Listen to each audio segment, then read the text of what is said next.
Second دے دیں مجھے. جناب اسپیکر، اس مسئلے کو کل بھی آپ کی موجودگی میں ایوان میں پیش کیا گیا تھا.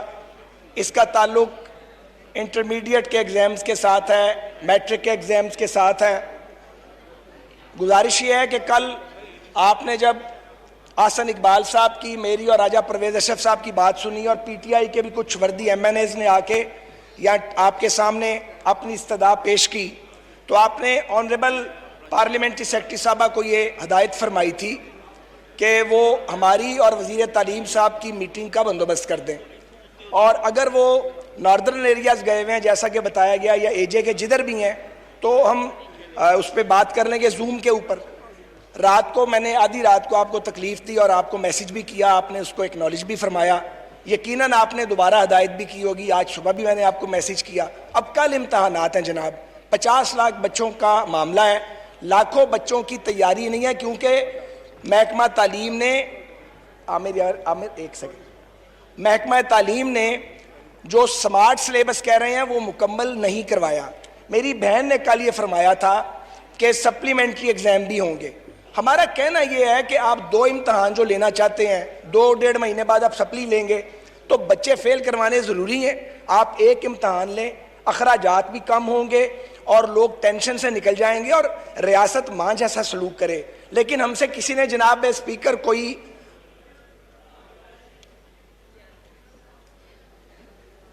کوئی رابطہ جناب اسپیکر ہم سے حکومت کی سائٹ سے کسی نے نہیں کیا. ہمیں جواب لے دیں تاکہ پھر ہم بھی کوئی جو ہم کر سکتے ہیں ہم اپنا فیصلہ کریں. Madam please. صاحب، کل بہت تفصیل سے، انتہائی کمپریہنسو طریقے سے کہ کیا کیا فیسیلیٹیشنز بچے کو دی گئی ہیں بچوں کو، اور کیا کیا وجوہات ہیں جس کی وجہ سے یہ ایگزامز نہ ڈیلے ہو سکتے ہیں. دیکھیں اسپیکر صاحب، ہمارے پاس فیڈرل بورڈ ہے. ٹیکنیکلی اگر دیکھیں تو اسلام آباد یہاں پر فیڈرل بورڈ جو ہے وہ منسٹری آف فیڈرل ایجوکیشن کے پاس ہے. اب جب جو بھی کوئی فیصلہ ہوتا ہے تو اس کے اندر آئی پی ای ایم سی، جتنے بھی ایجوکیشن کے جو منسٹرز ہیں، ہیلتھ منسٹرز ہیں، وہ جب بیٹھتے ہیں، این سی او سی ہے، اور وہ کوئی فیصلہ کرتے ہیں تو وہ اس فیصلے کے پابند نہیں ہوتے، بلکہ وہ آزاد ہوتے ہیں تمام صوبے کہ وہ ایگزامز لینے یا سکولز کی ری اوپننگ اور کلوجرز کے متعلق جو بھی فیصلہ کریں وہ ان کی اپنی صوابدید پر ہوتا ہے. تو یہ اکٹھے بیٹھ کر ایک کنسلٹیٹو پروسیس کے ذریعے یہ فیصلہ کیا گیا. بلوچستان میں ایگزامز ختم ہو گئے ہیں، سندھ میں ہو رہے ہیں ابھی اور بس 1-2 رہ گئی ہیں.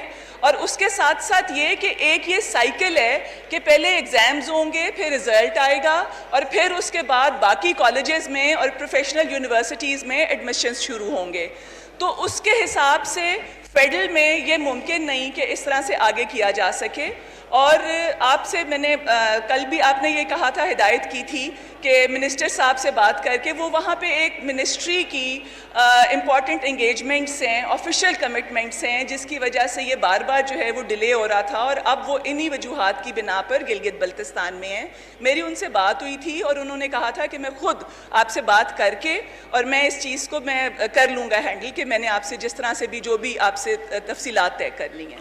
آپ کی بات آ گئی ہے. میں ایک پوچھنا چاہتا ہوں خواجہ صاحب، ہم نے ڈیسائیڈ کیا تھا کہ یہ پریزیڈنشیل ایڈریس پہ ہم شروع کروا دیں گے، تو انڈرسٹینڈنگ یہ ہے کہ آپ منڈے سے اس کو شروع کروا دیں گے. تو منڈے سے ہم اس کو باقاعدہ شروع کرواتے ہیں اور 1 ہفتہ اس کو ہم چلائیں گے. جی خرم دستگیر صاحب پلیز. میں تو تھوڑا جی خرم دستگیر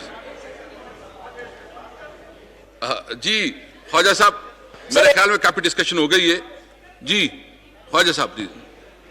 میں بات کو ختم کرتا ہوں. گزارش یہ ہے، نہ تو ان کا ارادہ ہم سے بات کرنے کا ہے، ہمیں معلوم ہے یہ بات.